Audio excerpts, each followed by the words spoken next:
ሰላም ጤና ይስጥልኝ የተከበራችሁና የተወደዳችሁ የዓለም አቀፍ ፋኖ ሚዲያ አድማጭ ተመልካቾቻችን እንደምን አላችሁ እንደምን ሰነበታችሁ። እንግዲህ እንደተለመደው በዛሬው ዕለትም ከፋኖ ጋር ውሎ በሚል አምዳችን አንድ ጀግና አርበኛ ወደናንተ ይዤላችሁ መጥቻለሁ። አርበኛው እንግዲህ የተለያዩ ሐሳብ አስተያየቶችን እየሰጠን ይቆያል። በተለይ በሀገራዊ ጉዳይ ወቅታዊና አሁናዊ ሁኔታውን መሰረት አድርገን አንዳንድ ጥያቄዎችን የሚያቀርቡ ከሱ ጋር ውይይት ያደረግን እንቆያለን። አድማጭ ተመልካቾቻችንም አብራችሁን ስለምትቆዩ ሐሳብ አስተያየትም ስለምትሰጡን ከወዲሁ እጅግ አድርጌ አመሰግናለሁ። አርበኛው እንግዲህ በአማራ ፋኖ ብሔራዊ ንቅናቄ ሰሜን አማራ ቀጠና በላይ እዝ ምክትል ወታደራዊ አዛዥ ነው። አርበኛ ሸጋ ጌታቸው ይባላል። አርበኛ እንደምን አደርክ? እግዚአብሔር ይመስገን። እንዴት አደርሽ? እንዴት አላችሁ ብያለሁ። በጣም ደህና ነን።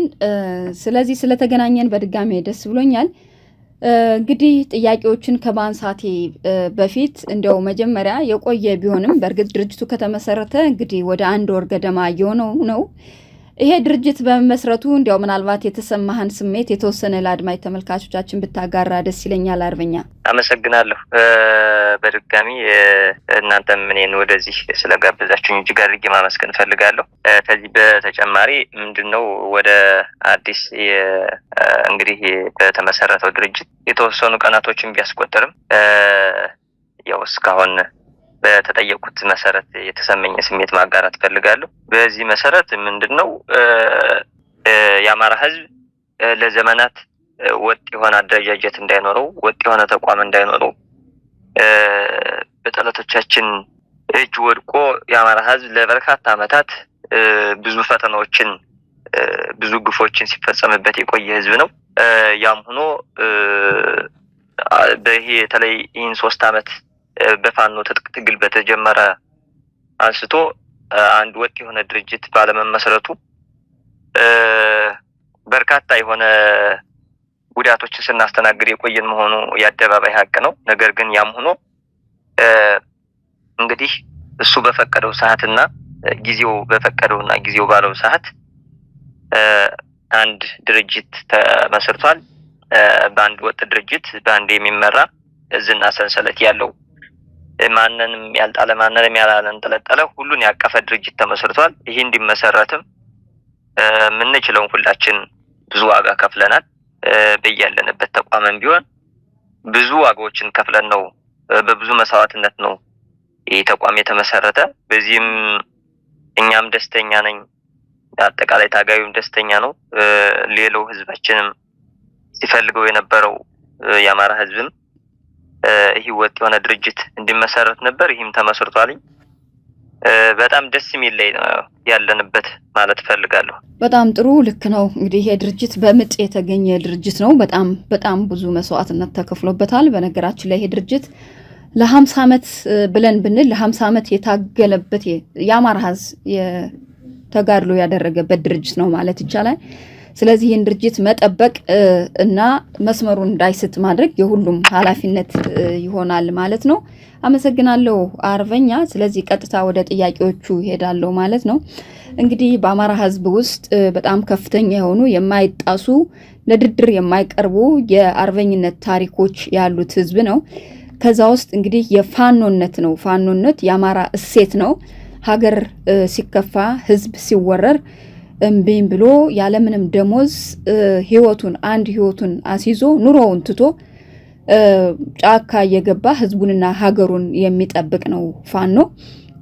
ይሄ ሆኖ እያለ ግን ምንም ለ50 ዓመት ያክል ማለት ይቻላልኝ የፋኖን ስም እንዳይጠራ፣ የፋኖ የአርበኝነት ታሪክ እንዲረሳ፣ እንዲሰረዝ፣ ስሜቱም እንዲሰበር፣ ታሪኩም እንዲሰበር፣ ጭራሽ እንዲጠለሽ ከፍተኛ የሆነ ሴራ ሲሰራበት የቆየ ነው እንግዲህ ፋኖነት። ነገር ግን ፋኖነትን ይህን የአርበኝነት ታሪክ አናጠፋም ብለው ሲታገሉ የነበሩ እና የኖሩ አሁንም በትግሉ ላይ ያሉ አባት አርበኞች አሉ።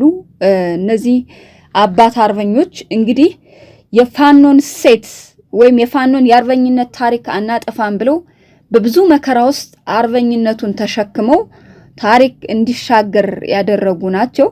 እንግዲህ ከነዚህ ውስጥ ሰሞኑን አንተም በቦታው ተገኝተህ ውይይት ያደረክበት ንግግር ያደረክበትም ሁኔታ አለ። አባታችን አርበኛ መሳፍንት ተስፉ ጋር ቆይታ እንዳደረክ ሰሞኑን በተለቀቀ ቪዲዮ ተመልክቻለሁና እኒህ አባታችን እንግዲህ ቅድም እንዳልኩት አንሰበርም አንንበረከክም ብለው ታሪክ እያስቀጠሉ የቆዩ አርበኛችን ናቸው፣ ምልክታችን ናቸው፣ ተስፋችን ናቸው።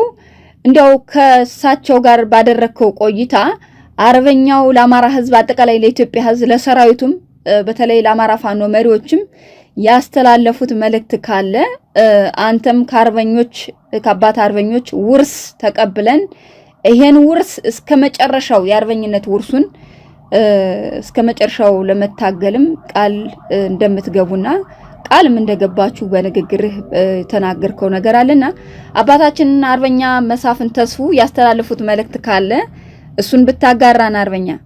በጣም አመሰግናለሁ። እንግዲህ በአባታችን በአርበኛ መሳፍንት ተስፉ የተላለፈ መልእክት ካለን ያልሽ ያው አባታችን አርበኛ መሳፍንት ተስፉ የሚያስተላልፈው መልእክት ሁልጊዜም ቢሆን አንድ አይነት ቃላት ነው። ምክንያቱም ዛሬ ሳይሆን ትላንትም ከትላንትና በስቲያም ቀደም ሲልም አርበኛ የአማራ በርካታ በደል ቢደርስም የአማራን እሴት የአማራን አርበኝነት ከማስጠበቅ አንጻር በከባዱ ጊዜና በጨለመው ጊዜ ብቻቸውን ሆነው ሲፋለሙ የነበሩ አርበኛ ናቸው። በዛም ብዙ ግፍ ያስተናገዱ፣ ቤተሰባቸውን የጨረሱ፣ ቤት ንብረታቸውን በጠላት የተወረሩ፣ ሆኖም ግን ዛሬ ጫካ ለጫካ እየተንቀሳቀሱ ዛሬም እስከ መጨረሻው ድረስ ከቀራንዮ ድረስ ታምነው ለትውልዱ ታሪክና አሻራ ለማስቀመጥ እየተንቀሳቀሱ ያሉበትን ሁኔታ አይተናል፣ ተረድተናል። መልእክታቸው ግን አጠቃላይ እምነትን፣ ጽናትን፣ አርበኝነትን፣ አገር መጠበቅን፣ አገር ወዳድነትን ባጭሩ አገላለጽ በዚህ መልእክት አስተላልፈዋል። ለዛም እጅግ ደስተኛ ሆነን እኛም ያው የአባቶቻችን ታሪክ ከታሪክ ሰሚነት ወደ ታሪክ ሰሪነት ተቀይረን እያደረግነው ያለው በተግባር ይሄው ነው። በርካታ ባንዶች የአማራን ትግል ቢክዱም በርካታ ባንዶች ባንዳ ያለ ነው በታሪክ ከድሮም አንስቶ የጣሊያን እንቁላል ቀቃዮች የሚባሉ አለ። እንቁላል አቀባይ ወይም እንቁላል ቀቃይ የሚባሉ ነበሩ። ሀገራቸውን የሸጡ በዕለት ጉርሻና በዳቦ የተታለሉ ባንዶች በታሪክም አሉ፣ ዛሬም አሉ። ስለዚህ በነዛ መካከል እየተፈተነ ግን የአማራ ሕዝብ ዛሬ ደስ የሚል ቁመና ላይ ነው ያለ። በአርበኞች ጽናት በአርበኞች ብርታት እዚህ ላይ ደርሷል።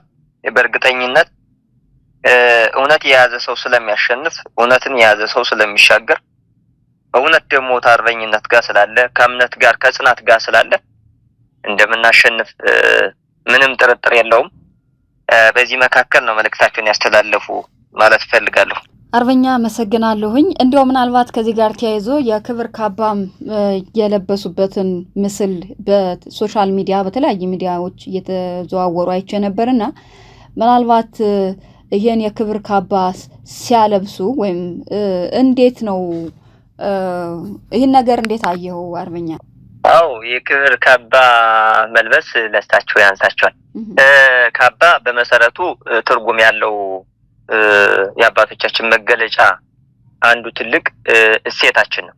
ይሄ ደግሞ ለታማኞች ለጽናት ላላቸው ለእውነተኛ ሰዎች የሚለበስ እንጂ ዛሬ መቼም በየቦታው ሀገር ለሚሸጡና ለባንዶች የሚሰጥ የክብር ልብስ አልነበረም። የክብር እሴት አልነበረም።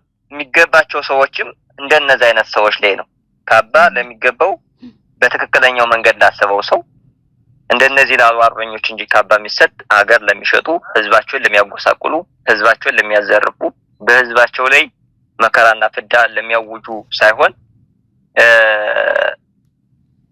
ሀገራቸውን በደምና ባጥንታቸው ለሚያስቀጥሉ እውነትና ታማኝነት ዘው ለሚጓዙ ለነዛ ነው የካባ ስጦታ በታሪክም በተለያየ ከአባቶቻችን በተማርነው ትምህርትም የካባ ስርዓት እምነት ላላቸው ለሀገሪቱ ታማኝ ለሆኑ ሰዎች ነው የሚሰጥ። ያው ለሳቸው እንግዲህ ስለሚገባቸው የካባ ሽልማት ተደርጎላቸዋል ማለት ነው። እውነት ነው አርበኛ። እንግዲህ አንዳንድ የሶሻል ሚዲያ ላይ የሚያየውት ይሄ ካባ ለመጀመሪያ ጊዜ ከሚገባው ሰው ላይ ተቀመጠ ወይም ተሰጠ በሚል ነው እንግዲህ ሲነገር የነበረውና ተገቢነት ያለው ነገር ነው። እውነት ነው። የካባውንም ክብር መስመሩን ወይም አላማውን እንዲስት ለባንዳ፣ ለሀገር ሻጭ፣ ለህዝብ ሻጭ እየተለበሰ ያለበት ሁኔታ አለ። ነገር ግን እንግዲህ በፋኖ ትግል ይሄ ሁሉ ታሪክ የሚመለስበት ሁኔታ ይኖራል። ላደረጋችሁት የክብር ካባ ማልበስም በእውነት እጅግ አድርገን ነው የምናመሰግነው። ተገቢ የሆነ ነገር ነው ያደረጋችሁት። ይሄ ካባ ማልበስ ስነ ስርዓትም ለአማራም አጠቃላይ ለኢትዮጵያም ክብር ነው የሚል ነገር ነው በእኔ በኩል የምገልጸው። እጅግ አድርጌ አመሰግናለሁ አርበኛ። ወደ ሁለተኛው ጥያቄ እሄዳለሁ። እንግዲህ ሁለተኛው ጥያቄ ዘርዘር አድርጌ ለማቅረብ ሞክራለሁ። የአማራ ፋኖ ብሔራዊ ንቅናቄ ሰሜን አማራ ቀጠና በላይ እዝ ሰሞኑን ከፍተኛ አውደ ውጊያ እያደረገ ነው። ከዚህ አውደ ውጊያ ጋር ተያይዞም ከፍተኛ ድሎች እየተመዘገቡ ነው። ለምሳሌ በደብረ ታቦር፣ በወረታ፣ በአርማጭሆ፣ በቋራ ከፍተኛ ድሎች እየተመዘገቡ ነው።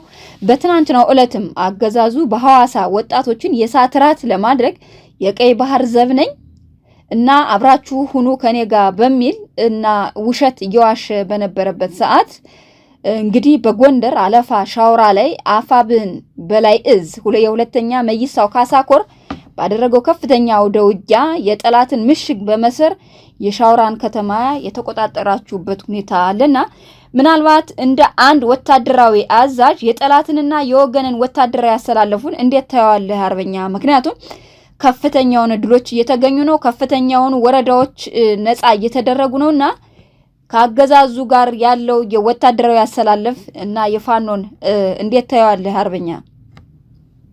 አመሰግናለሁ።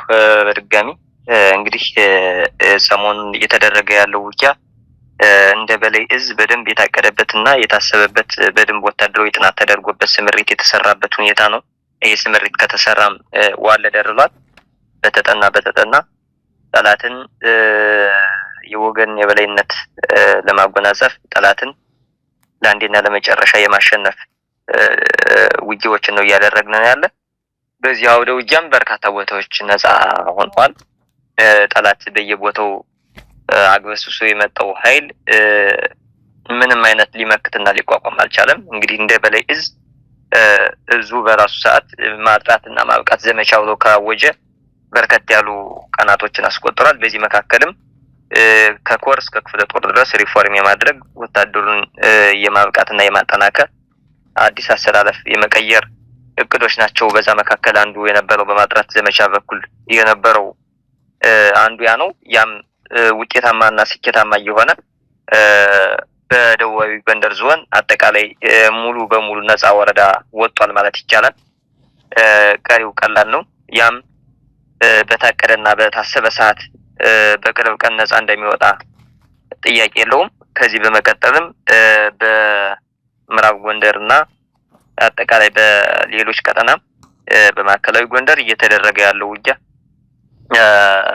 ከፍተኛ እልህ አስጨራሽ ውጊያ እየተዋጉ የጠላት ኃይል እየተበታተነና እየተፈረካከሰ እጅ እየሰጠ እየተማረከ ከነ ቡድን እስከ ነብሶ መሳሪያ እያስረከበ ያለበት ሁኔታ ነው። በዚህም እንግዲህ ጠንካራ አለኝ ብሎ ባለፋ ዳቁሳ ወረዳ ሻውራ ከተማን አለኝ ያለውን ኃይል አስመሽጉ አስቀምጦት የነበረው ያም በትላንትናው ዕለት እንግዲህ አይቀጡ ቅጣት ተቀጥቶ ሙሉ ለሙሉ ነፃ ወጣል። ይሄ ሲሆን በውጊያ ምሽግ በመስበርና ጠላትን በመደምሰስ ቀሪውን እጅ በማሰጠት ነው እየተደረገ ያለው። እንግዲህ በርካታ ቀጠናዎች በሁሉም አቅጣጫ ብዙ ወረዳዎች ነፃ እየወጡ ነው። በሁሉም ኮር የታቀደ ውጊያ ነው እየተደረገ ያለ። በዚህም ስኬታማና ውጤታማ ሆነናል ማለት ፈልጋለሁ። እሺ አመሰግናለሁ አርበኛ። እውነት ነው ድሉ በተጨባጭ እየታየ ያለ ስለሆነ ስኬታማ መሆኑን ማረጋገጥ የሚቻልበት ድሎች ነው እየታዩ ያሉት። እንዲያው ምናልባት ከዚህ ከማብቃትና ማጥራት ጋር ተያይዞ እኛም እንግዲህ ከዚህ በፊት እንዳጋራ ነው ትልቅ የሆነ ዘመቻ ወይም እንደ መሪ ቃል ተጠቅማችሁ ማጥራትና ማብቃት በጣም ለፋኖ ትግል አስፈላጊ ነው በሚል እንደ በላይ እዝ በእንግዲህ 5 ኮሮች አሉ። በእነዚህ 5 ኮሮች የስራ አስፈጻሚው ወይም አመራሩ በየቦታው ሄዶ ከኮሮ ጋር በመሆን ከፍተኛ የሆነ የማጥራትና የማብቃት ስራ እየሰራችሁ ነው። ከዚህ ጋር ተያይዞም እየመጡ ያሉ ድሎችን እያየን ነው ያለነውና ምናልባት እንግዲህ በፋኖ ትግል ውስጥ ፋኖ መሳዮች በአንድም በሌላ መንገድ በየአካባቢው በዘረፋም በገታም በተለያየ መንገድ የነበሩበት ሁኔታ እንደነበርና በተለይ በደብረ ታቦር ዓለም ሳጋ አካባቢ ከፍተኛ የሆነ ግፍ ሲደረግ የነበረበት ሁኔታ አለና በተጨባጭ አሁን እነዚህ ነገሮች ቀርተዋል። ከዚህ ከማጥራትና ማብቃት ጋር ተያይዞ ቀርተዋል ማለት ይቻላል። አመሰግናለሁ። እንግዲህ በደብረ ታቦር ዓለም ሳጋ ሌሎች ቀጠና አካባቢም የነበረው ዝርፊያና እገታ ሆን ብሎ ስርዓቱ ያሰለፋቸውና ስርዓቱ ያሰማራቸው የነበሩ በርካቶች እርምጃ ተወስዶባቸውና ተይዘው እስከመጡበት ድረስ ይፋ አድርገው የተናገሩበት ሁኔታ ላይ ግልጽ ሆኗል። ሆን ብሎ እንግዲህ ስርዓት የአማራን ህዝብ አንዴ በሌላም ምክንያት አጠቃላይ በኢኮኖሚ በማህበራዊ ባሉ በሚባሉ ሁኔታዎች ነው ይሄን ህዝብ እያወደመው ያለና በዚህ መካከልም እገታ ነው አንዱ። እገታ፣ ዘረፋ፣ ማስገደል፣ መንገድ ላይ ሹፌሮችን ማዘረፍ፣ መኪናዎችን፣ ነጋዴዎችን ይሄ ነው። ከዚህ መካከል እንግዲህ በጣም በሚያሳዝን ደረጃ ጎንደር ላይ መሀል ጎንደር ላይ ያለ ስርዓቱ ነው እንግዲህ ይታወቃል። ጎንደር ላይ ሳይቀር እንኳን መሀል ጎንደር ከተማ ላይ እገታ አለ። አዘዞ ላይ፣ ሸዋ ዳቦ ላይ እገታ አለ። ሰዎች ከቤታቸው መኖሪያ ቤታቸው እየታገቱ በርካታ ብር ገንዘብ ይጠይቃሉ። ይሄ እንግዲህ ማንን ያመለክታል? ለህዝባችን ቁልጭ ያለ ይፋ ነው እና ሌላም ቀጠናዎች አሰማርቶ ነበር። በዚህም ማጥራት ዘመቻ በየቀጠናው ሰራዊታችንን አሰልፈን የማጥራት ስራ ስንሰራ ሙሉ ለሙሉ ሌባ የሚባለው ቡድን ወይም ደግሞ የፋኖን ማሊያ እየለበሰ ሲያላግጥ የነበረው ስርዓቱ የላከው ወደ መጣበት መንገድ ተመልሶ ተካቷልኝ። በዚህም ህዝባችንም ረፍት አግኝቶ ሰራዊታችንም በሰላም ግዳጁን እየፈጸመ ይገኛል ማለት ፈልጋለሁ። እሺ እጅግ አድርጌ አመሰግናለሁ። ስለዚህ ከፍተኛውን ለውጦች መጥተዋል የሚለው ነው። እሱም በተመሳሳይ እንግዲህ በአንድም በሌላ መንገድ ሚዲያው ላይ ክትትል ስናደርግ እዚህ ላይ እገታ ሆነ እዚህ ላይ ዝርፊያ ሆነ የሚለውን ነገር ስንከታተል ነበር። አሁን ባለው ሁኔታ ግን በተጨባጭ ይሄ ነገር የለም። ይልቁንስ ያገዛዙ ኃይሎች ባሉበት ይሄ ነገር ሴቶች እየተደፈሩ መሆኑንና የተለያዩ ወንጀሎች እየተከሰቱ መሆኑን እየተመለከትን ያለንበት ሁኔታ አለ። አጠቃላይ ፋኖ የተቆጣጠራቸው ቦታዎች ግን ህዝቡ ማህበራዊ ሰላም አግኝቶ እንቅስቃሴ ላይ እንዳለ እንደገና ደግሞ በአንድም በሌላ መንገድ የህዝብ ተቋማት የሆኑትንም የፋኖ ሰራዊቶች የህዝብ ተቋማትን እየጠበቁ መሆኑንም እያየን ስለሆነ በጣም መቀጠል ያለበት ስራ ነው። አርበኛ እጅግ አድርጌ አመሰግናለሁ። ከዚህ ጋር ተያይዞ እንደው አንድ ጥያቄ ላነሳ የምፈልገው እንግዲህ ፋኖ የህዝብ ልጅ ነው። አማራ በዘመናት እንግዲህ ከመንግስት ነኝ ከሚል ኃይል ጋር ነፍጥ አንግቦ እየታገለ ያለበት ዘመን ላይ ነው ያለውና ይሄ አገዛዙ ጦርነት የጀመረው ከሆነ ቡድን ጋር ወይም ከሆነ ግለሰብ ጋር ሳይሆን እንደ አማራን አጠፋለሁ ብሎ እየገደለ እየጨፈጨፈ ነው ያለው በሰማይም በምድርምና ይህንን አትገሉትም ብሎ ኮዙን ተሸክሞ የአማራን ጥያቄዎች ተሸክሞ ጫካ የወጣው ፋኖ ስለሆነ አሁን ህዝቡ የአማራ ህዝብ ለፋኖ ምሽጉ ነው፣ አቅሙ ነው፣ ጉልበቱ ነው፣ በአጠቃላይ ሁሉ ነገሩ ነው ማለት ይቻላልኝ። ይሄ ሆኖ እያለ ያገዛዙ ልሳኖች በተለይ ከመሬት ላይ የነበሩ የፋኖ በአመራርነትም የነበሩ ለአገዛዙ እጅ ከሰጡ በኋላ እየወጡ ፋኖን ሲተቹ እንመለከታለን። ፋኖን በተለያየ መንገድ ሲከሱ እንመለከታለን። በተለይ የአማራን ጥያቄ ተሸክሞ አይደለም የሚንቀሳቀሰው ከጠላት ጋራ የኢትዮጵያ ጠላት ከሆኑ ጋራ ነው ተሰልፎ ያለው እያሉ እንዲያው ሲንኮሻኮሹ እንሰማቸዋለንና ለነዚህ ቡድኖች የምንበላቸው ግለሰቦች የምንበላቸው ተላላኪዎች የምንበላቸው እንዲያው ምን አይነት አስተያየት ይኖርሃል ባንተ በኩል አርበኛ? አመሰግናለሁ። በመጀመሪያ እንግዲህ ጠላት የአማራን ህዝብ አጠፋለሁ ብሎ የገባው እንደዚህ አልጠበቀውም ነበር። እንደዚህ አይነት ውርደትና ሽንፈት ይደርስብኛል ብሎም አልጠበቀውም ነበር። ምክንያቱም እንግዲህ አብይ አህመድ አንድ ተራ ግለሰብ ነው። እንደ ህዝብ የአማራን ታሪክ የአማራን ህዝብ ጠንቅቆ የማያውቅ የአማራን ልክ የማያውቅ ግለሰብ ነው። በዛ ግለሰብ አማካኝነት ነው እንግዲህ የዘር ማጥፋት የታወጀ። በዚህም የዘር ማጥፋት ደረጃ ባልተጠና ሁኔታ ነው የጀመረው። እንግዲህ በርካታ ንጹሃኖችን ቢያጠፋም ነገር ግን አማራ ራሱን የመከላከል ተፈጥሯዊ መብቱን ተጠቅሞ የተሻለ ደረጃ ላይ ደርሷል። ከዛ ውጭ ማይገበኝ ምንድነው ታሪካዊ ጠላት የሚባል ነው። የኢትዮጵያ ታሪካዊ ጠላት የሚባል ማን ነው ምንድነው ነው እኛ ማይገባን። ከዛ ውጭ ፋኖ ከማን ጋር ሰራ? ፋኖ ከየትም ጋር ከማንም ጋር ቢሰራ አብይ አህመድ ለፋኖ የሚሰራበትንና ፋኖ የሚሄድበትን ለፋኖ ሊያስተምር አይችልም። ለፋኖ እቅድ አውጥቶ ሊሰጥ አይችልም። ፋኖ ያዋጣኛል ካለው ጋር የትም ቦታ ይሁን የትም ቦታ ፋኖ ካዋጣው መስራት ይችላል። ስለዚህ የኢትዮጵያ ታሪካዊ ጠላት የሚባለው እነማን ናቸው? ምንድን ናቸው? ይልቅስ በኢትዮጵያ ላይ ዘር ማጥፋት ያወጀው ስርዓት ቀደም ሲል የምናስተውሰው በዚህ 4 አመት 3 አመት ውስጥ እንግዲህ አብይ አህመድ ያለ ጦርነት መኖር አይችልም። በህወሓት ጋር ባደረገው ውጊያ እንደ ህዝብ የትግራይን ህዝብ በማን ነበር አምጥቶ ያስጨፈጨፈ? ማን ነበር ገብቶ በእነማን ተመርኩዞ ነበር ውጊያ ሲያካሂድ ነበር ከተባለ ራሱ ከራሳቸው ከዘው ላይ እነሱ ይመስክሩት እንጂ ለፋኖ ታሪካዊ ወዳጅ ታሪካዊ ጠላት ብሎ ከፍሎ የሚሰጥበትና ፋኖን የሚሰራበትና የፋኖ ወዳጅ ጠላት ብሎ ለይቶ የሚሰጥበት ላይ እንዳልሆነ ምንም ጥንቅቅ ያለ ጥያቄ ነው። በዚህ የሚደናገር ፋኖ ወይም ደግሞ ይሄን ጆሮአችን ላይ የሚያንጠለጥል ፋኖም የለም። ጠላት የፈለገውን ማለት ይችላል። እኛ በእቅዳችን እየተንቀሳቀስን ያለንበት ሁኔታ ነው። እኛ የምንንቀሳቀስ የአማራን ህዝብ ከጥፋት ለማትረፍ እንዲሁም የተረጋጋች ሀገር የመፍጠር ኢትዮጵያን ወደ ነበረችው ክብሯ መመለስ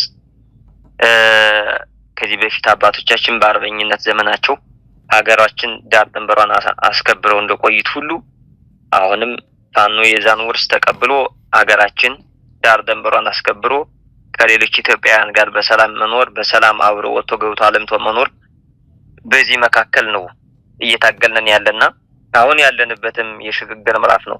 መንግስት የሚባለው ኃይል የተሸነፈበትና አብቶ ምንም ፋይዳ የሌለው ተቀባይነት የሌለው ፖለቲካዊ፣ ዲፕሎማሲያዊ፣ ማህበራዊ፣ ወታደራዊ ቁመና የሌለው ለሀገሪቱ የማይመጥን ተራ ወንበዴ ከሆነ ቆይቷል።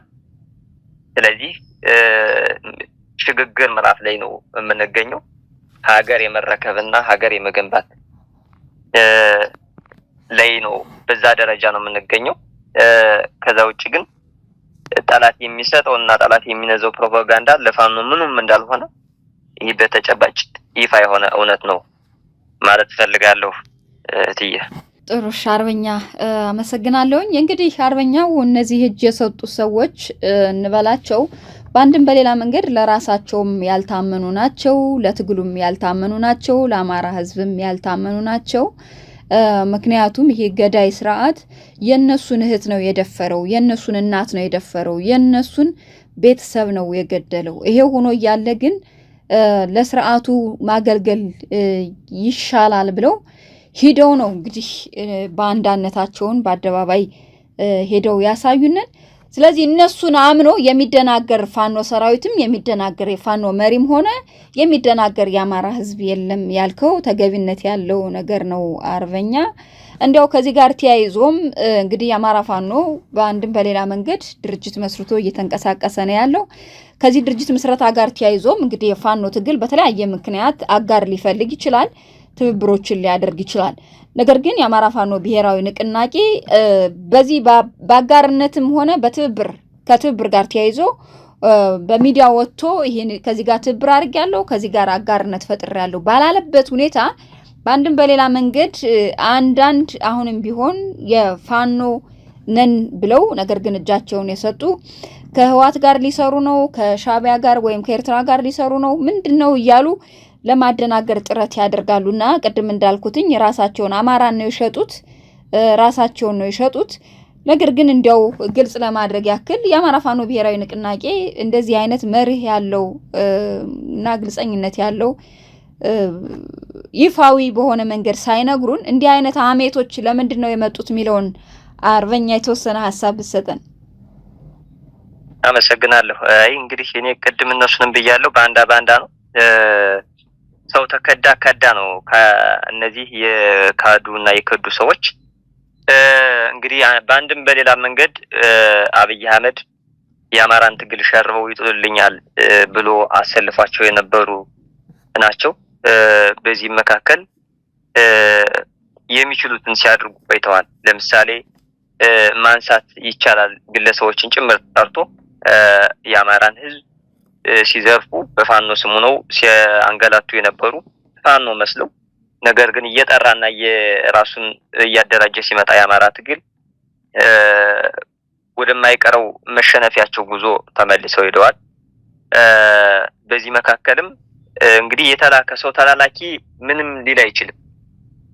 ይህን ምን አድርገህ መጣህ ተብሎ ሲጠየቅ ይህን ሰርቼ መጣሁ ነው የሚልና እኛ ስለሄድነን እኛ ስለከዳን ትግሉ ተዳክሟል፣ እኛ ስለቀረን ትግሉ መንቀሳቀሻ የለውም፣ ትግሉ ከነገሌ ጋር ነው ተሰልፈዋል፣ ከነገሌ ጋር ነው ተሰልፈዋል ይላሉ።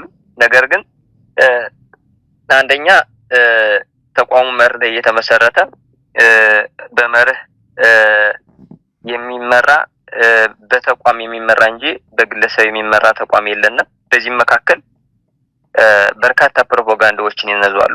ይህ ፕሮፓጋንዳ እነሱ ባሉት ሳይሆን ፋኖ ባቀደው ልክ ፋኖ ባሰበው ልክ ያዋጣኛል ባለው የአማራን ጥቅም ባስጠበቀ መልኩ የአማራን ህዝብ ለዘመናት እረፍት በሚሰጥ መልኩ የአማራን ህዝብ ያመነባቸውና የአማራ ህዝብ ያመነባቸውን ስራዎች ከመስራት ወደ ኋላ ማንል። ምክንያቱም ለአማራ ህዝብ ውድ መተኪያ የሌለ ህይወታችን እየሰጠን እስካለን ድረስ የሚጠቅመውንና የሚበጀውን አንድ ተቋም መሰርተናል። እንግዲህ አንድ ይሄ ትልቅ ስኬት ነው። ከዚህም በተጨማሪ አስፈላጊ የሆኑ ነገሮችን ሁሉ እናደርጋለን። ከህዝባችን የተደበቀ ከህዝባችን የተሸፈነ ምንም አይነት የተደበቀ ዓላማ የለንም። ህዝባችንም ያውቀዋል ጠንቅቅ አድርጎ በዚህ በኩል። ስለዚህ ስርዓቱ ማዛቢያ ይሆነኛ ብሎ በርካታ ነገሮችን በርካታ የሐሰት ፕሮፓጋንዳዎችን ሲነዛ ይውላል። ይሄ ብቻ አይደለም። እንግዲህ ባለፈው 2 ዓመታት ገደማ የአብይ አህመድ ጄኔራሎች ፋኖን 90% አጠርተናል፣ የቀረን 30 ቀን ነው ምናጸዳ እያሉ ሲፎክሩበት የነበረው ጊዜም አልፎ አሁን ደግሞ ከነገሌ ጋር ሊገናኙ ነው ከነገሌ ጋር ሊሆኑ ነው እያለ እያለ ድንኳን ጥሎ እያለቀሰ ይገኛል። እንግዲህ መሸነፊያውና መውደቂያው ሰዓት ነው። ሌላ ምንም ልንለው አንችልም። በዚህ መካከል ግን የከዱ ሰዎች በርካታ ፕሮፓጋንዳ ቢነዙም ስራቸው መላላክ ነው። ስራቸው ስርዓቱ ተላካቸው እና ስርዓቱ ያላቸው መተግበር ነው። ይሄን ደግሞ ከማድረግ ወደ ኋላ ይሉ ሌላም ነገር በሉ የተባሉትን ይላሉ። ከዛ ውጭ ግን እነሱ የሚያወሩትና ፋኖ የሚሰራው ሰማይና ምድር ያህል የተራራቀ ነው። ምንም አይነት ግንኙነት በሌለው በኩል ነው እነዚህ የተላላኩ ሰዎች እያወሩ ያለ ማለት ፈልጋለሁ። አመሰግናለሁ አርበኛ፣ በጣም ሰፊ ትንታኔ እየሰጠህ ነው። እንግዲህ በእኔ በኩል አንድ ጥያቄ ብቻ ነው ያለችኝ፣ እሷን ጥያቄ አነሳለሁ። አርበኛ እንግዲህ በቀጠናው እንደምታየው በተለያየ መንገድ አገዛዙ ጦርነት አስነሳለሁ እያለ ደፋ ቀና የሚልበትን ሁኔታ እንመለከታለን። ምናልባት ይሄ አብይ አህመድ ጦርነት አስነሳለሁ ብሎ ደፋ ቀና የሚልበት ሁኔታ ጥይቱ ይተኮሳል ወይስ አይተኮስም የሚለውን እሱን ለጊዜው ትቼው፣ ምናልባት ግን ይሄ አገዛዝ በቀጠናው ጦርነት ማድረግ እየፈለገው እውነት የኢትዮጵያን ሕዝብ ፍላጎት ለማሳካት ነው ብለህ ታስባለህ? አርበኛ አንዳንድ የሕዝብን ጥቅም ልታስከብር ጫካ እንደወጣ ወታደርና መሪ ከአብይ አገዛዝ የሕዝብን ጥቅም ያስከብራል ብሎ መጠበቅ ይቻላል? እንዲሁ አርበኛ በዚህ ጉዳይ የሆነ ሀሳብ ብትሰጠን።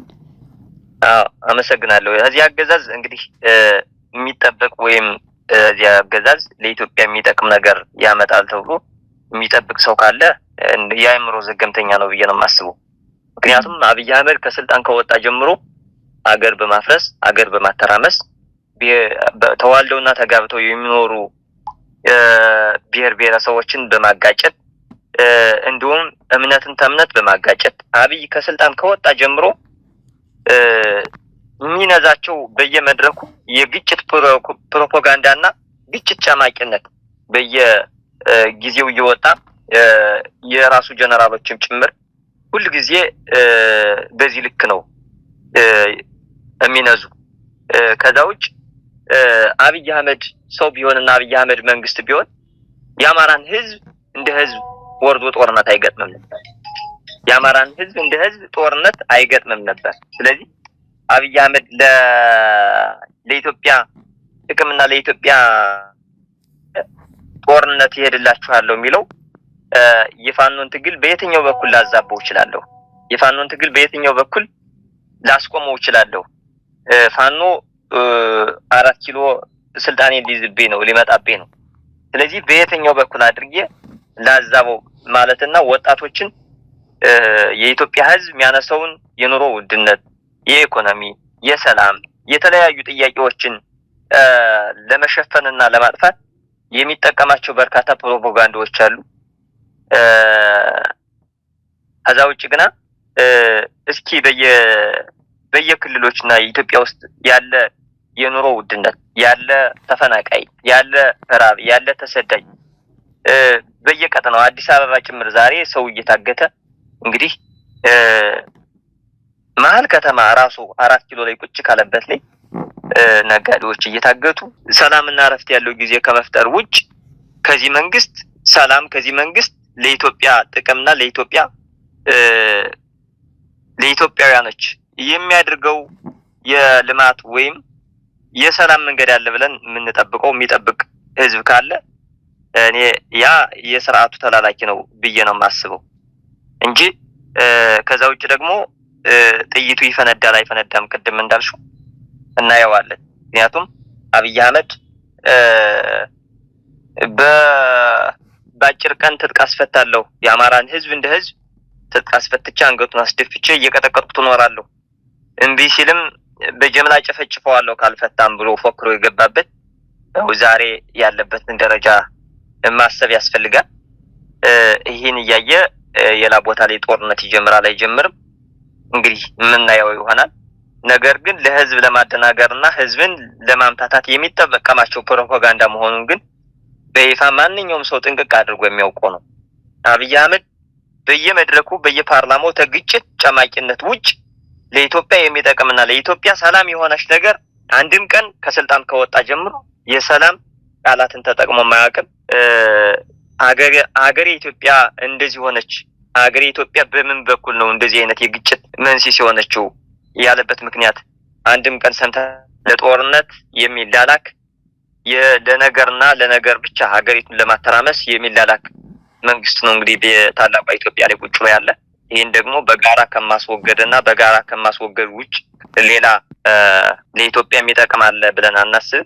ለዚህም ማሳያ በርካታ ኢትዮጵያውያኖች የትጥቅ ትግል አንስተው ፋኖን እየደገፉና የፋኖን እንቅስቃሴ እየደገፉ ራሳቸውም እየታገሉ ያለበት አጋጣሚ ነው። ከዛ ውጭ ግን ለኢትዮጵያ ልጠቅም ብዬ ለኢትዮጵያ ክብር ለኢትዮጵያ ለሀገሬ ብዬ ገላ አድርግላችሁ ነው የሚለው ህዝብም ከማደናገር ውጭ በራብ በስደት በመፈናቀል በስቃይ ያለን ህዝብ ለማደናገርና የሚነሱ ጥያቄዎችን ለመሸፈን የሚጠቀመው ቃላት እንደሆነ በይፋ ግልጽ ነው። ከዚህ የተረፈ ግን ሌላ ነገር አለ ብለን አናምንም አናስብም።